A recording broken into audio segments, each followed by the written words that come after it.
the game for Roy Halladay.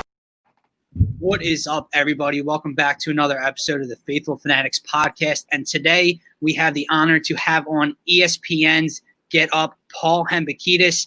Hembo, Paul, thank you so much for coming on. And how are you, man? I'm doing good. It's good to be here. And I just have to say, you have exquisite Delco accent. So you're making me feel at home. I'm repping the Phillies gear, so this is going to be a lot of fun. I don't get a chance to talk with a lot of homeboys like you up here in Jersey, so you're actually doing me a favor. I'm looking forward to doing this thing. Awesome. Thanks, man.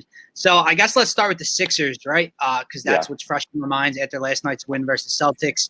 So we finally got to see the product that Daryl Morey has put together here officially last night.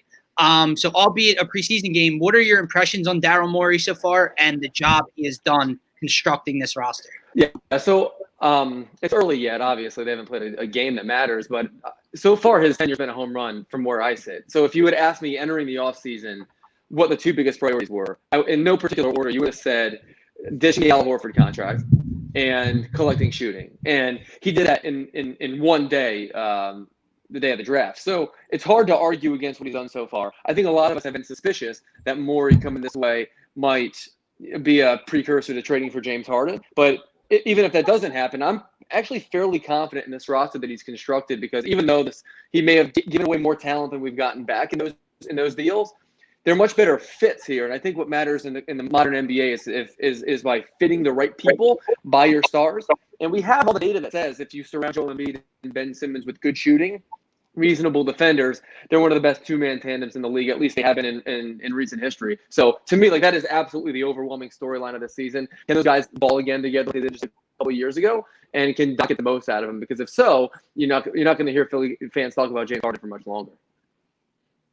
Yeah, another big question coming in the season was definitely how we could fit Ben and Joel to play successful together, basically.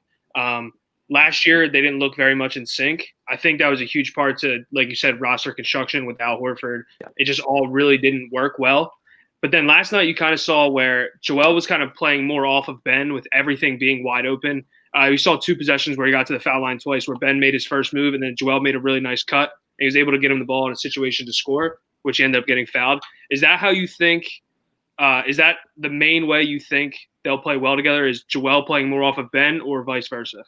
Yeah, I do. I mean, Ben's a ball-dominant player, obviously, but in my vast basketball playing experience, my coach used to say offense is spacing and spacing is offense, and the 76ers really lacked that last year. The example that you used is a good one. When the Sixers played those two guys alongside Al Horford, they genuinely were the least efficient offense in the NBA. So Daryl Morey clearly identified that as a problem area and threw him out of town. We all get that. My expectation, given the fact that they didn't add another ball handler, is that everything's going to play off of Ben Simmons. I was advocating this offseason for them to actually pursue a point guard who can run the half-court offense and let Ben Simmons do his thing in transition. I still think that should be on the table potentially here at the trade deadline, but Daryl Morey has been very active at the trade deadline. So the team we have right now might not be the team that we have, say, in March. But that notwithstanding, it is my expectation that they're going to just sort of run this thing back with those two guys the way that you described how they played last night, just to see how it goes. Because over the course of a full season, they're going to figure out their rotations and they're going to figure out what else they can do. And there are going to be opportunities for Daryl Morey to move at the deadline like he always does. Absolutely agree. Speaking of the trade deadline, not only were the Sixers in action last night, but James Harden and the Rockets made their preseason debut. And we basically have asked every guest that's come on the show so far their opinion about this. So, Hembo, do you think the Sixers should make a push for James Harden? And if so, would you include Ben in the package? I would definitely not trade Ben Simmons for James Harden. So this is a complicated question. I don't want to get too far into the weeds, but the way that I see it right now, I view James Harden as, and tell me if you guys agree, somewhat of a distressed asset, which is to say everyone acknowledges how good a player he is. I mean, he's a top 5 player in the world right now, at least when he's, conditioning himself somewhat, which it doesn't appear he's doing at the moment, whether it be to send a message or whatever. But that being said, Ben Simmons and James Harden, I think theoretically might have the chance to be the best backcourt, literally we've ever seen. So Ben Simmons, we know, is probably the third best transition player in the NBA behind LeBron and behind Giannis. We know that James Harden's probably the best half-court scorer this league seen since Kobe Bryant. We know Ben Simmons can guard. We know James Harden has no interest in doing so. We know Ben Simmons can't shoot. We know James Harden is among the most prolific shooters in the history of the NBA. We also know that Daryl Morey, based on his track record in Houston, is much more inclined to want to pair James Harden with a guard rather than someone like Joel Embiid. He has never cared about stretch players like that at all. It's not obvious to me why that would change now. So I actually have this delusion of grandeur that you could trade for James Harden, do an Embiid for Harden, Embiid plus a little bit for Harden, and make it work. And that's still the best the Rockets are going to do. It's better than any package the Nets can throw their way, aside from maybe moving Kyrie Irving in their direction. But there is something tantalizing about that. The question I have, though, is, are you prepared for the James Harden experience? Because if you trade for James Harden, your entire program is essentially whatever he wants it to be, as it's been in Houston for the last 6 or 8 years, as you probably read today on ESPN.com. Yeah. That's what concerns me. So the Sixers have this program in place, one that we feel fairly good about right now, and it's one that James Harden could completely annihilate if he doesn't like it here. All that said, there's not a person more equipped to make that decision than Daryl Morey is. So if Daryl Morey does trade for James Harden, it would indicate to me that I should feel good about it because nobody has more information on him than Morey does. If he doesn't, it should make me feel like maybe he got out of Houston at the right time, maybe because he was tired of James Harden telling him in the front office what to do and everyone else kowtowing to him. So it's sort of a long-winded answer. I didn't even really answer your question. I think I would love to see them play alongside each other, but in reality, I don't think it's all that realistic. And I think there's a really good chance that you give yourself like a 2-year window here, because I'm not sure even in 3 years if James Harden is a value positive player because of the way that he plays.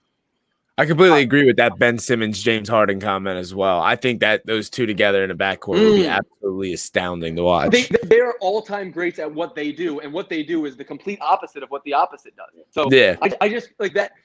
The Sixers would be the favorite to win the East this season and next should they do that. But it's also not obvious to me that you could trade for James Harden at 15 pounds overweight James Harden at the trade deadline if it's not working out with Embiid and Simmons this year. Like if Doc just isn't cracking the code, you might be able to do it. But I'm absolutely not trading Ben Simmons under any circumstance. I'm not giving away a young top 20 player in the league for a player with James Harden's profile. The Rockets won't get more than 50 or 60 cents on the dollar, and I don't think the Sixers should feel obligated to move Simmons under any circumstances. Although I do think that if you're Houston, you can sell John Wall plus Joel Embiid to your fan base and say, we can make a push at this in the West and have some fun while we do it.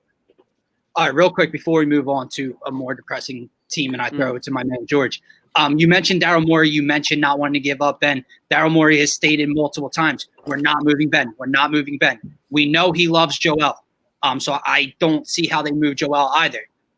If he was to come out and make that deal with Houston and Ben Simmons is no longer a Sixer, does that hit you wrong? Like meaning like trusting Daryl Morey, trusting what he says. He just got here and he's been adamant we're keeping these two together, and then he ships Ben out. I wouldn't view that move negatively because he told us he wasn't going to do it, because that's what GMs do. They're salesmen. I would not like the trade though, because I favor Ben Simmons as a player, and I think over the next 5 years he's going to produce more value than James Harden is, and considerably more value than Joel Embiid would. So it doesn't much matter to me what Daryl Morey has said.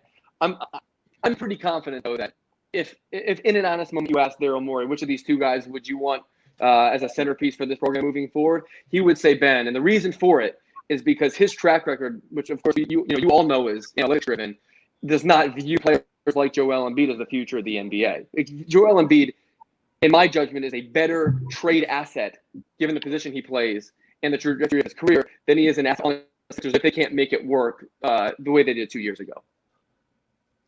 Yeah, shifting the conversation onto the Birds. Jalen Hurts made his debut last Sunday against the Saints. He made some really good throws. He used his legs really well against that really good Saints rush defense. What are your overall thoughts on his play?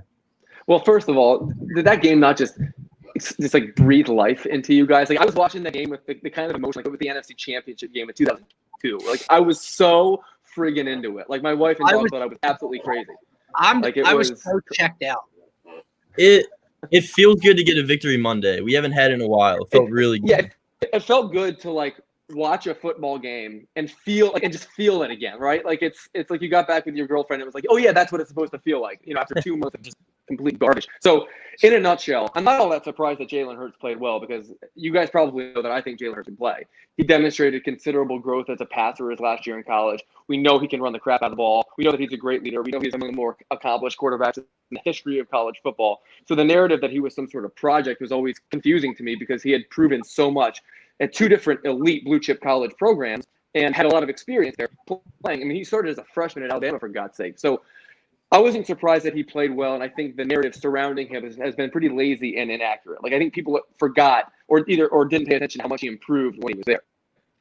I'm also not surprised the team played inspired because that's what the Eagles do when Carson Wentz doesn't start. You guys know that Doug Peterson's now 11-3 as the Eagles head coach when Carson Wentz doesn't start. And although there's not a whole lot of difference in terms of how the offense performs, it's actually the defense that has really played inspired and taken more ownership in those games for whatever reason, and that showed up again on Sunday. Now, what I will say is a lot of people are raining on Jalen Hurts' parade because he didn't throw the ball all that accurately. He turned the ball over late in the game, and we'd be crushing Carson Wentz if he did that, and that might be true. But a couple things are worth noting here. The first of which is, first of all, Carson Wentz started that game. The Eagles are down like 3 touchdowns at that point if he fumbles at the end of the game, so it doesn't matter. And secondly, they're playing the number one defense in the league. The Saints were the number one defense in the league and had allowed 44 points in their previous 5 games on 57 drives. So the fact that Jalen Hurts was able to even stay upright is astonishing. All week on ESPN, my friends were telling me that Jalen Hurts was going to get lambasted, like that he had no chance against this defense. Like it was going to get ugly, right? Like we're going to give this guy a one-game experiment to prove that Carson Wentz isn't the problem. Well, as it turns out, maybe it wasn't the offensive line, and maybe it wasn't the skill guys, and maybe it wasn't the coaching, and maybe it wasn't the defense. So that might be a little bit more than what you asked for. But and also, my stance is a little more anti-Wentz than it is pro-Hurts. I do think he's going to struggle a lot in sort of more mature passing. But as it relates to this team right now, there's no question that he's the best choice. And really, he's been the best choice all season. I think anyone willing to acknowledge reality, I think at the end of the season, will look back and say, like, this is probably a move that Doug should have made a long time ago. Oh, Hembo, you're breaking my heart. You're breaking my heart, man. I know you're a numbers guy, though. So, obviously, I know you love this performance. I think he played extremely well in the first half. You acknowledge that he didn't play well in the second half, but that's the Saints' number one defense. What did your eyes tell you versus what did the numbers show you? Because PFF, I don't know what all goes in, what Pro Football Focus looks at and puts into a calculator, but they didn't give him a really good grade. So what did your eye test tell you versus the numbers? So what the numbers say was that he was outstanding on run plays. We know that. He was outstanding against the blitz. We could see that. That on pass plays, he was below average. I think his QBR was 43 out of 100 on pass plays. And that against the standard rush, a lot of those pass plays, he performed very badly as well, which is to say, like, when he needed to process information, survey the defense, and make progressions, he was at best average. And we knew that would be the case because that was his weakness all along. And again, it was against the number one defense. When I watch him play, what I see is a player who understands down and distance and is willing to stay on schedule. So a couple of numbers really stood out to me, and this is what my eyes tell me too. So he was pressured 14 times in that game, and on those 14 plays, the Eagles took 0 negative plays and gained 82 net yards. So those are, like, if Carson Wentz is starting that game based on track record, right, he's taking 5 or 6 sacks, and the Eagles are going to be in 2nd and 14 or 3rd and 18, right? We just know that. Like, Carson Wentz took 50 sacks this year. So some of those were on the line, some of those were on him, but Jalen Hurts either escaped or threw the ball away. He threw the ball away 3 times. Carson Wentz hadn't thrown the ball away 3 times in any game this season. So from where I sit, for this offense, given the fact that we are dealing with a patchwork offensive line and much less than desirable skill position guys on the outside, you need a quarterback that can do things on his own, and Jalen Hurts can do things on his own. So I'm not sure this guy's going to be some star. I don't even know if he'll even be a starter in the league next year. I had a first-round grade on him, and I was one of a very few group of people that did.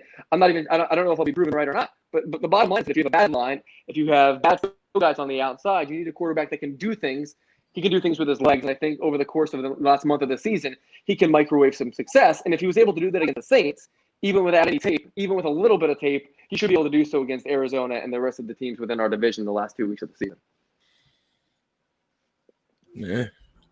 Oh, sorry. We all know that this team needed a spark, like you've been saying. Was that just what it was, like a spark, or do you actually think Jalen Hurts is going to continue winning this season? Because in my personal opinion, I hope they lose every game because I want a top draft pick. I'm not going to even lie to you. Well, it's probably too late to obtain the top 5 pick. Like, even if they lose out, they're probably not going to pick. They're not going to get Fields or Lawrence, right? So, like, I like you root for that, but when I'm watching in a moment, I can't do that to myself because same. I see the green and I just like that midnight green is just so sexy, so I just have to root for them in the moment. I get it. It's not obvious to me that Jalen Hurts can't play long term though. I think he'll probably, if I just taking a guess here, I think he'll win 2 of the last 3 games of the season. In part because I think the Eagles' defense is going to show up. But that's the thing we're not talking about here is that if Jalen Hurts is staying on schedule and not turning the football over, the defense obviously has a chance to be a lot better. Carson Wentz was so turnover prone. Carson Wentz didn't have a game this season in which he was sacked 0 times and had 0 interceptions. And Jalen Hurts did that in his first career start, right? So there is so much value in just protecting the football and trusting what is a top 10 or 12 defense by our measure. So I think the Eagles are going to win 2 of their last 3 games. I think the game I'm least confident in is against Washington, I think. But I actually feel decent about them going to Arizona next week too. So maybe I'm a little bit more bullish than you because I'm sort of living in the moment. But I've been all season long, as you guys probably know, if you have any access to my Twitter feed, I've viewed Carson Wentz as the problem. So the way that I see this thing, if Jalen Hurts is obviously supplanting him at this point, and I think he can play at all, in theory, if he can play like league average quarterback with a good defense, the Eagles should have at least a 50% chance to win all 3 of those games. That might not be, that's some rudimentary math, but that's how I see it. I think the kid can play a little bit, and it's not obvious to me that he won't be the week 1 starter next season either, which I know a lot of people aren't that into, but I think you could do worse. And, the 4-game audition here at the end of the season will go a long way in obviously making that decision for us. So another question we've kind of been asking, a lot of people have come on, is basically we've been playing the blame game at the beginning of the year between Doug, Howie, and Carson. And with the answer you're kind of given, I can start seeing where your blame game is going. But let me ask you this. Because basically you're saying you think we'll win 2 more games. Yeah. That could very well be a division title, which would put Doug in the playoffs 4 times out of 5 years. If one of those 3 people between Doug, Howie, and Carson aren't here next year, who do you think it will be? Doug. And he might leave on his own accord. Like you watch him in his press conferences, he looks like he's really over us, to be totally honest.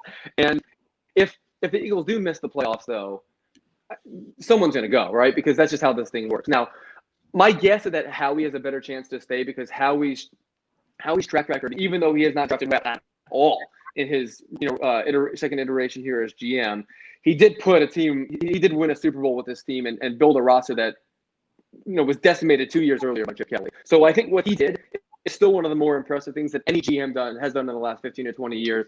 And I don't think we talk enough about that. On the same token, obviously Doug won a Super Bowl with Nick Foles, and that's obviously going on his back someday too. But the head coach in the NFL is usually the sacrificial lamb. I think he's the one most likely to go. Carson obviously is a tough putt because the contract, right? And you have a tough time trading him, or you obviously won't cut him because of the cap hit, but trading him is a tough putt too because you're losing so much value. You're not getting anything for it financially. And are you really trusting Jalen Hurts in year 2 to play? Now, my sort of pie in the sky scenario here is that Jalen Hurts plays well enough, but the Eagles miss the playoffs. Doug Peterson either leaves or gets fired, and the Eagles try and pursue Lincoln Riley, which would be an awfully cool thing. We've seen Chip Kelly have some success here, and I still don't think fans would hate the idea of bringing a college guy in. And if Lincoln Riley was willing to leave Oklahoma for this job, it would tell me he believes in the quarterback, Jalen Hurts, who he obviously coached there to finish second in the Heisman last year. So that's sort of an outlandish conspiracy theory. But I think to answer your question in a roundabout way, Doug's the one least likely to be here next year. But Carson would be if the contract allowed it. So before we go to Snap's last question, I have one for you. So it's kind of going off that.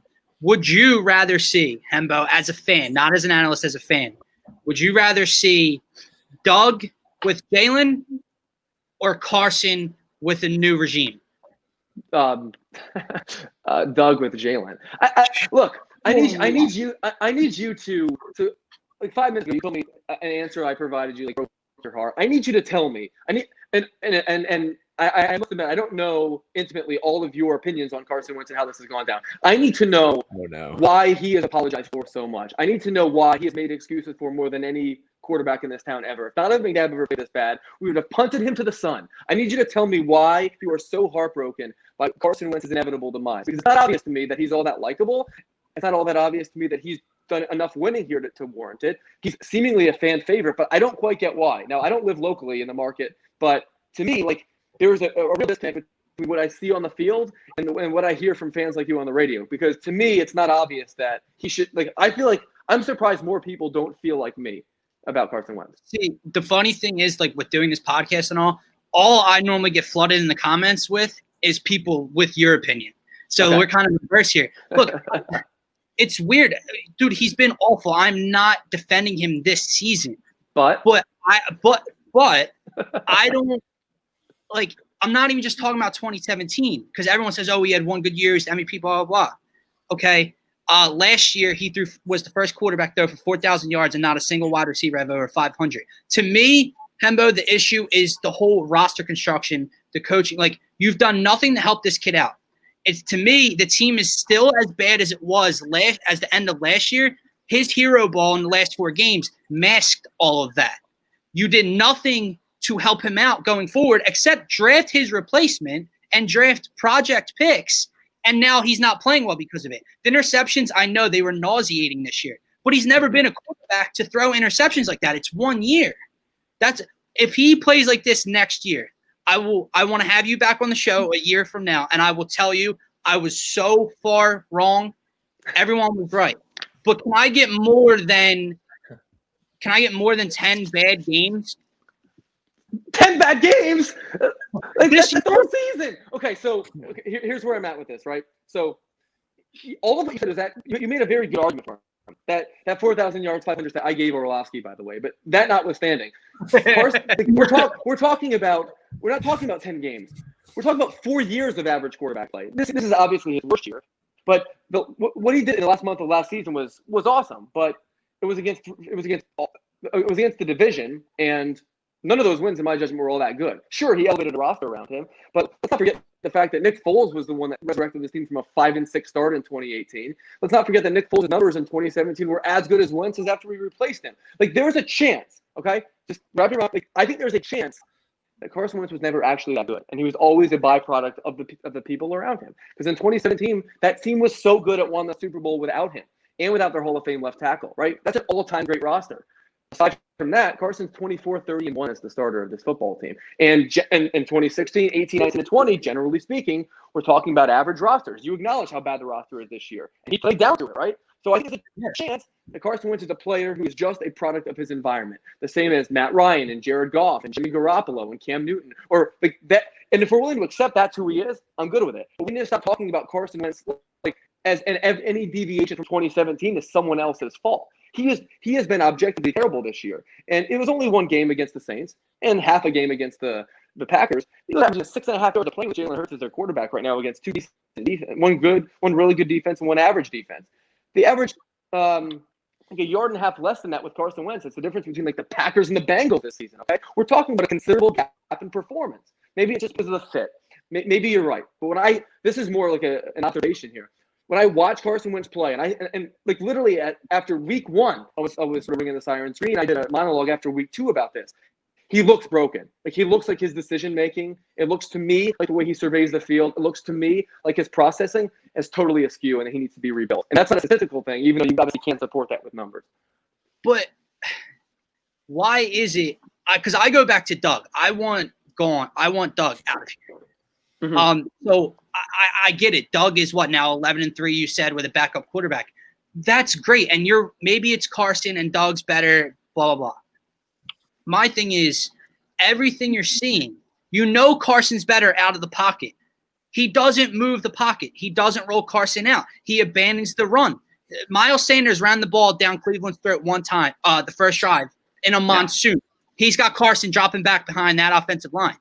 Yeah. Because to me, listen, they won that game on Sunday because Hurts is a more mobile quarterback than Carson Wentz. He was able to. They won the game Sunday because Jalen Hurts is a better quarterback than Carson Wentz. I think that your Doug Peterson point's a good one. A good one. I think he's done a bad job with this football team this year, and I think in an honest moment he would agree with you. But I think there's also a good argument to be made. He was talking earlier this week about how he affords Carson Wentz more freedom than he does Jalen Hurts. I think there's a chance that the reason the Eagles' play calling has been so bad is because Carson Wentz has limited them himself. Like, I think we all just need to. I might be wrong here, and you might be wrong here. But if we both consider that we might be wrong here, maybe there's a chance that both of these guys think right now, right? Yeah. Maybe. But ultimately, when I watch Carson Wentz play, I see a broken quarterback, and I see a coach that can't throw a one. And I know because I've seen it that Doug Peterson can call a great game. And I've also seen Carson Wentz apologize for him more than anybody because, like, I heard on the broadcast on Sunday, I heard Moose argue that he misses Frank Reich because Frank Reich does Bible studies with him and like some such nonsense. Like, well, for what quarterback do we ever make that apology? Yeah. Like, this is, I get, like, the public, especially the national media, loves this guy. I get it, but like, see, some of the excuses that we make for him are totally out of bounds, and they're not excuses we would make for any quarterback of his apparent stature. No, and I'll never do that. My only excuse is what's around him. And I know when you get paid that money, you're supposed to elevate everyone around you. He did that last year. And then to me, you continue to not help him in any way, shape, or form. So to me, I'd rather see a new OC and a new play caller in here. Get the offensive. Brandon Brooks will be back next year. Lane Johnson will be back next year. Go out and draft Jamar Chase if you're a top 10 pick and you have a chance to get him. Like, put something around him. And again, then if he's still bad, you were right. I know we could both be right and wrong, but I want more than just a bad season out of him. Yeah, Carson's not going to start in the league this year, so that's my going theory. So we'll do this a year from now and see who's right. I'll buy you a premium if you are. I love this. I just have to say that was a great exchange. That was awesome. This is me and Orlovsky over text, by the way. You just got to bring it to life. That was all that was. Oh, that's awesome. But all right, let's move to Phillies. Yeah. Oh wait, we have to get his opinion. Oh yeah, sorry. Sunday. So finally, what are your feelings about Sunday? Because I do think this is a winnable game for the Birds, but Arizona has been a very good team this year, and I want to get your opinion on Cardinals versus Eagles. Outright. Eagles are winning this game outright. I agree. The Cardinals they beat up on the Giants a good bit last week, but a lot of that had to do with Daniel Jones playing on one leg. If you can limit what Kyler can do in the run game, he's actually a very average passer, and that defense is crumble. I think there's a really good chance the Eagles will be able to move the football against those guys, and I think like the lack of tape on Jalen helps a lot. And again, I have a good feeling about the way our defense played last week. Look, it's going to be a dogfight, obviously. That's a pretty good team, and that game matters for them too. But I mean, I'm one that I'm beholden to the numbers. So me saying I got a good feeling doesn't carry much weight in my world. But I do. I think the Eagles are well equipped to play with those guys because I think of their ability. If they can contain Kyler Murray, which I expect they'll do, I think the Eagles can win that game. I think first to 25 wins that game. I think Kevin Seymour is going to get toasted on Sunday night. Sunday afternoon. We're gonna make the playoffs, aren't we, guys? No, they're gonna make them. Watch. I want to be so bad about it too, but happy at the same time. The thing is, if you make the playoffs, you're either picking 20th in the NFC East or you're picking 6th. So which would you rather get smoked at home against Tampa, or would you rather get that pick? Yeah, I guess, and I do want the pick. Give me the pick. I want Jamar Chase or Micah Parsons. Obviously, I want one of those guys, but I live in the moment now, like Hembo. It's just I was so checked out last week because I'm like, A, we have 3 wins, so we're not a good team either way. But B, when I watch that game and then I hear Jaws talk on the radio and all, and hear how they did all this different stuff that they don't do with Carson, that would excel Carson's play. I know. I'm an apologist. I get it, but you're on his payroll. You got some of that guarantee. You're like that 0.4 of his cap hit next year. Oh, let's move on to the other depressing team in the city of Philadelphia. The Phillies made a move inside David Dombrowski. What are your thoughts on that hire? So among all the people in the applicant pool, David Dombrowski was the only one I definitely did not want, and that's because his track record is just not such that he fits well with this club now. I will say, if there's a silver lining, the track record being pursue high-priced free agents, trade young players, prospects for present-day value, accumulate payroll, etc. The one, I guess, if there's a silver lining here, it's that this indicates to me the Phillies aren't going to tank or try to sell, which I think, as a fan of the team, is good because I think the Phillies can rebuild this program from a scouting and player development perspective and build an analytics team while not tanking what we did for years under Matt Klentak. That's, to me, the most important thing, because for a market as big as we're in, and for a stadium as beautiful as we have, and for a fan base that generates as much revenue for the Phillies as we do, there's no excuse for the Phillies to ever be as bad as they were for the 5-6 years before the last few. What I'm hoping Dave Dombrowski can do is find some value in the margins with some free agents and possible trade options this offseason. But also, it's not obvious to me that if you just rebuild the bullpen, this team is one of the 5 best in the National League last year. The Phillies, at one point or another, led in the 3rd most games in all of baseball last year, and they found a way to miss the playoffs.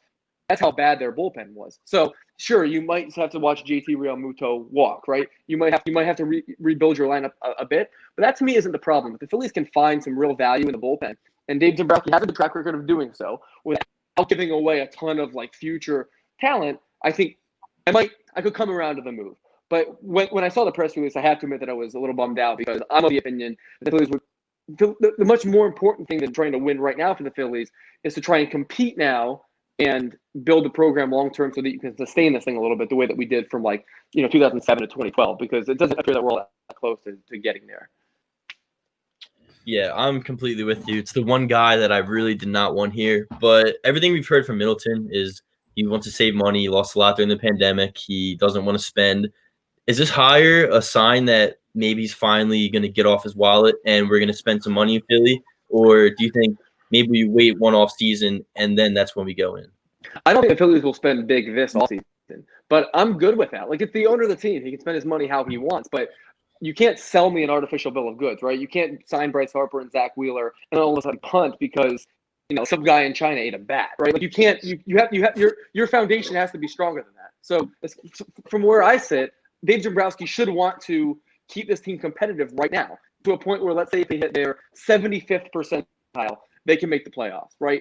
The Phillies over the last 2 years have probably hit their 25th percentile, which is to say, going into the year, you thought they'd be a good bit better than they actually netted out. So, like I said, if you rebuild the bullpen and you can find some value in, some free agents on 2 or 3 year deals, I think that you probably can compete while at the same time keeping Alec Boehm and keeping Spencer Howard and keeping, some of your top prospects, because ultimately baseball, the best currency is cheap cost control players. And the Phillies don't have a lot of those. So I'm not sure that they're at liberty right now to move any of those guys, even if you can get a lot of present day value in return, because the Harper contract and the Wheeler contract and a few others are a little bit inhibitive. I actually think a good strategy for the Phillies this offseason might be to move Rhys Hoskins. It might be a little bit unpopular, but this team needs pitching, and I'm not sure that Hoskins has a long-term future here. So that would be sort of the one bomb I drop at the end. No, I'm completely with you on the Rhys Hoskins point, especially if you can get bullpen help. I think that would be perfect. Yeah. You don't know what he is. He changes his stance. I mean, we'll see what happens. Consistent. But do you think that the Dombrowski hire gives us a lot better chance of re-signing JT? Because in my opinion, it does, but a lot of people still don't think so. Does it provide a better chance? Yes. Does it? But I think the Yankees signing the Mets signing James McCann is a bigger indicator than that even. So really? That's from where I sit, that's even more important. I don't think JT Realmuto is going to be back. I think he's going to get a 9-figure deal elsewhere. And I'll be honest with you, I think he's probably worth $150 million over the next 5 years, but not to us. I think he's worth that to maybe a club like the Yankees or a club that, is one sort of boutique piece away from being a legit World Series contender. I think JT Realmuto for us over the next 5 years, at least in the short term, is like the difference between us winning 83 and 85 games. I'm not sure that he's – and I think that $150 million, if you spread it out over the course of, over the rest of your roster, actually might provide a lot more value. So I'm sort of in the minority in thinking that I'm not all gung-ho about re-signing a 30-year-old catcher to a contract that large. I mean, historically, people at that position haven't held up that well. I think he's likely to because he's so athletic and toolsy. But if the Phillies enter next year without JT Realmuto as their catcher, I'm not going to freak out about it. All right, so look. I got your opinion and I got George's opinion. When the hire was announced, some people weren't thrilled because he's known to deplete farm systems and he's the ultimate win now guy. But my response to that is, what farm system? So they don't have a lot to offer. Like you mentioned Rhys Hoskins, but they don't have anything really in the farm system to offer. Do you think, again, maybe not this offseason like George said, but next and going forward, he'll have to do more in the free agency mold of things and spend money? Like Francisco Lindor comes to mind. Jackie Bradley Jr. was one that was mentioned. Mm-hmm. Yeah, I think he'll spend. I mean, you don't hire Dave Dombrowski to rebuild. Dave Dombrowski is ancient. And Dave Dombrowski, he was the GM when the Marlins won their championship, the first one. So this guy's been around for a long time. And everywhere he's gone, he's won by spending. He's good at that. So, yes, even though I don't like the hire, I do believe that there's good reason to believe that the Phillies doing this is to at least send a message to the fan base and say, we're not trading Harper, we're not trading Wheeler, we're not taking this thing because, like I said, I think there is a foundation in place that the Phillies can win with, but they're going to have to find 5 or 7 wins elsewhere. The best places you can do that are internally through the farm system, which you must now get on prioritizing, and some value in the margins, through trades and through free agency. And Dombrowski has done a pretty good job, especially of identifying pitchers that have done that for him. And he traded for David Price, he traded for Doug Fister, he traded for Max Scherzer. He traded for Anibal Sanchez in Detroit. So there is that track record exists, and that might be the most important thing for the Phillies right now is to find value in pitching and not have to pay those guys a whole lot. Yeah, we have a comment here. Ty Book said he built a 94 Expos as well. Left before 94, but built it. Yeah, that's true. Yeah, he's ancient. That's so crazy. the Phillies hired Pat Gillick. When the Phillies hired Pat Gillick, they were in a much different place. These are similar hires to me. So Pat Gillick famously came in to add 5 or 7 wins to a club that Emily had built and preserved. Right, we had like a young talent. We had Utley and Rollins and Howard and Hamels and Brett Myers and all those guys that formed the nucleus of our championship team. But what this team doesn't have are those young cost control players. What this team has are some guys closer to the middle to back end of their primes who make a lot of money now. So that's where the disconnect exists. But I think for Phillies fans who just have to watch Contact Mangler's roster for the last 5 years, it might provide some comfort that you're hiring a guy that has won all sorts of places dating back to the when we were born in the early 90s. Right.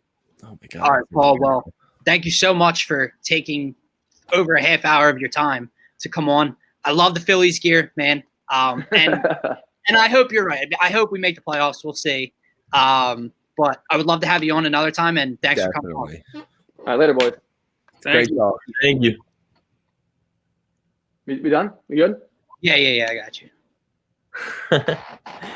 Yo, he kind of – I've been teeter-totting on the whole Jalen Hurts thing all year, like whether I think he's the next quarterback for this team or not with Wentz.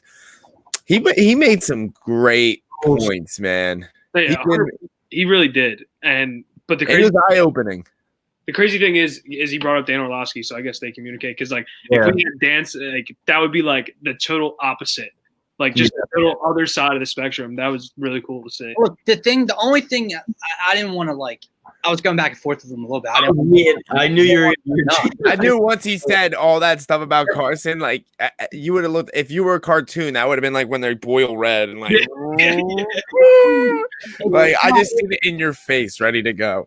I couldn't believe he said that he's not going to start in the NFL next year. I think that's a little cap. That's Hembo said Jalen Hurts is a better quarterback than Carson Wentz. Yeah, he did. That was my whole thing, and I didn't want to go back. But the other points that he did bring up that we don't talk about is when he was in Oklahoma, he did become a better passer.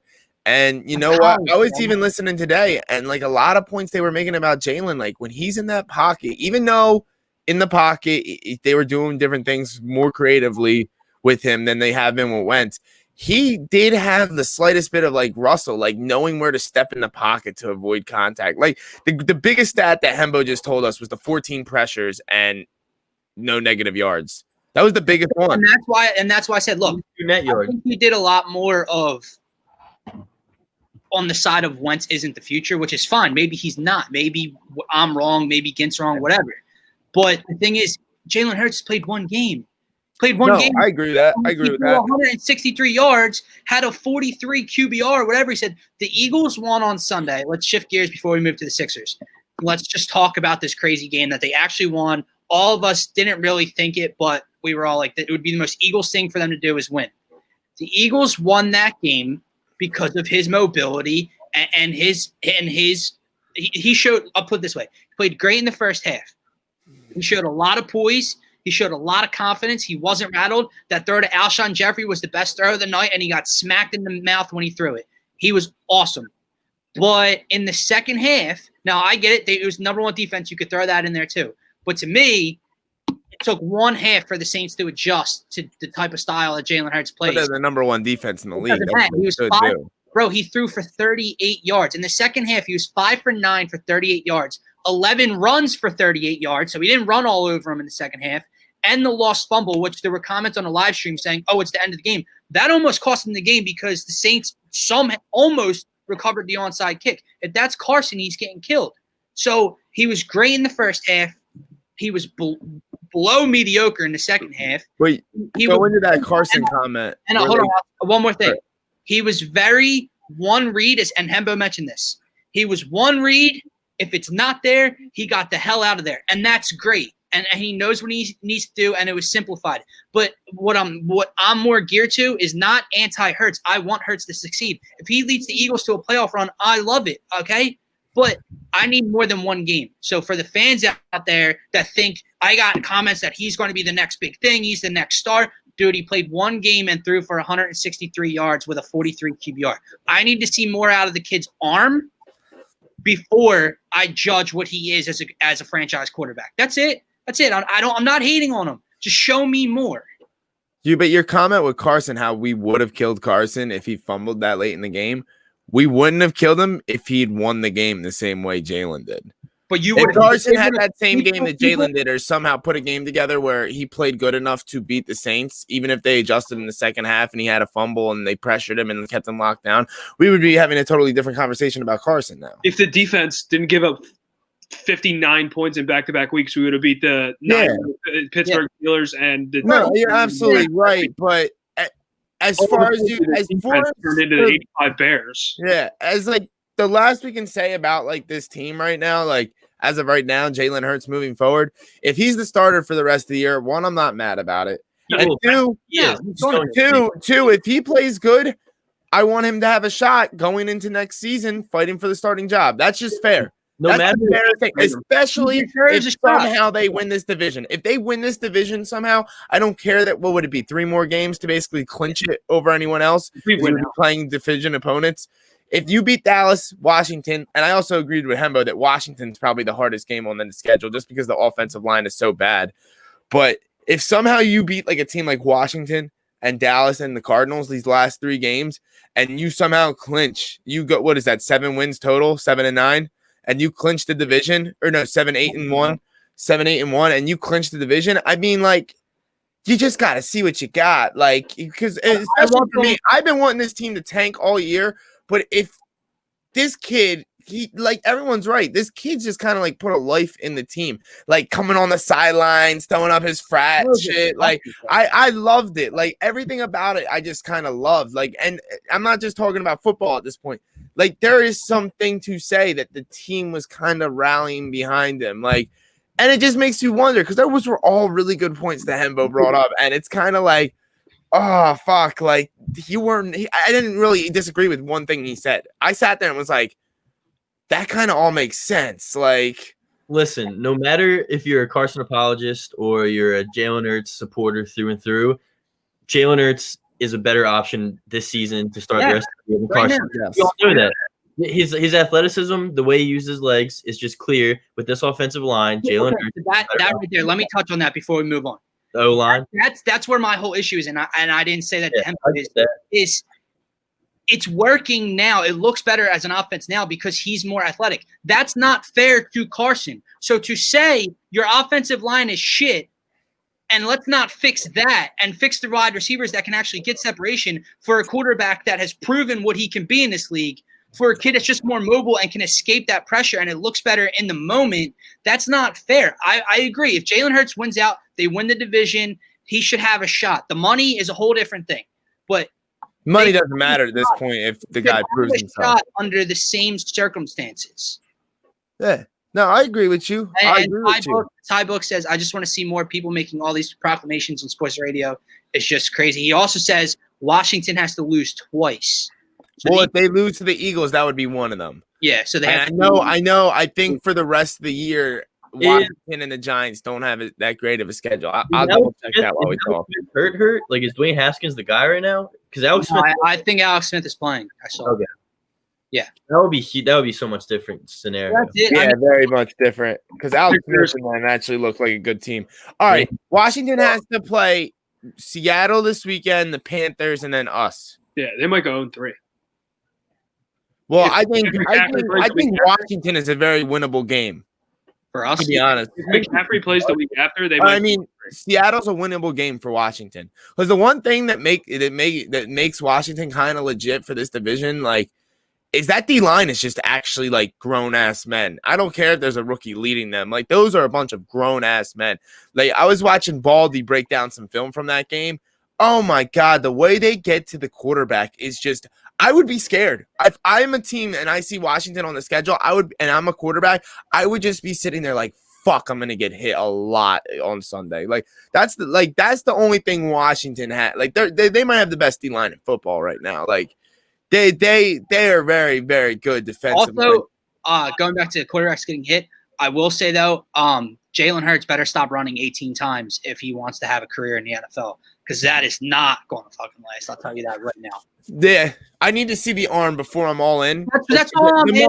The mobility is there. If he has that type of mobility with a passing game, if he comes out this week and like he proves his arm strength is there, like he starts throwing some deep passes and like you see him connect on some really good throws, and he's still being mobile, you just got to sit there and be like, what do we have? Like, what do we have?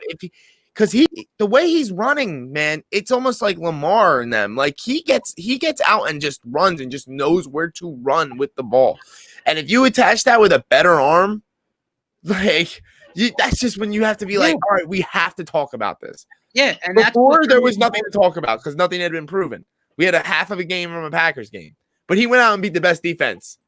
Granted, the defense did help him, but that's what they're going to add. I also want to throw out one last thing before we move on.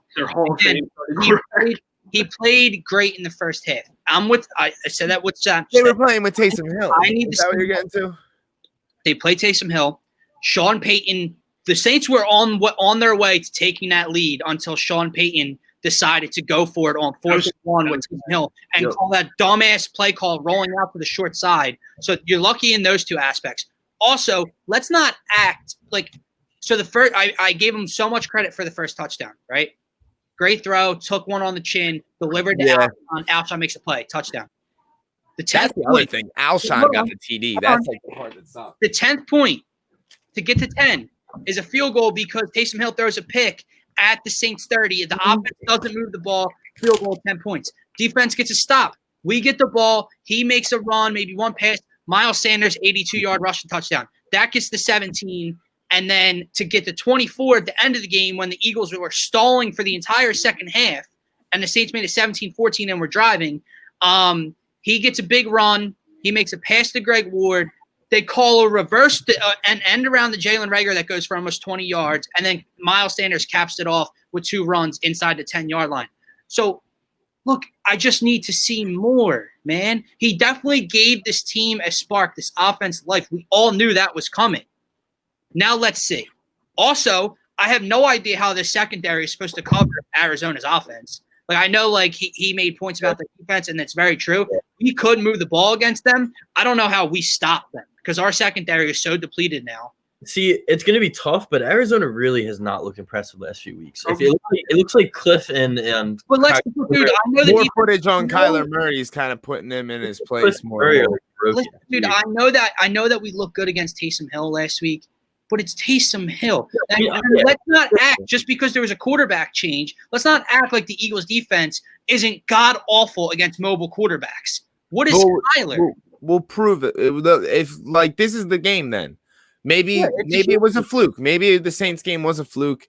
It doesn't help that, of course, Jalen had to throw to Alshon Jeffrey, the one guy that hasn't done jack shit all year, and he finally actually got him involved for a TD. That also kind of just is like, fuck, like, he's a big money receiver that hasn't done shit all year, and somehow he got him incorporated for a TD. Like, I feel like that just adds to this whole problem. But we're going to know what he is this week. This is going to be a battle. This is going to be a battle with the Cardinals. We're going to get blown. I think in the back of my head, I know we're going to win just because that's what's going to happen. But I would not be surprised if we just get the doors blown off. And we lose. All right, Hembo said it. I kind of agree. I don't think we're going to lose. You know me and loving to talk about the Eagles, but let's move on because I can't do this anymore. I can't. The live streams take too much out of me.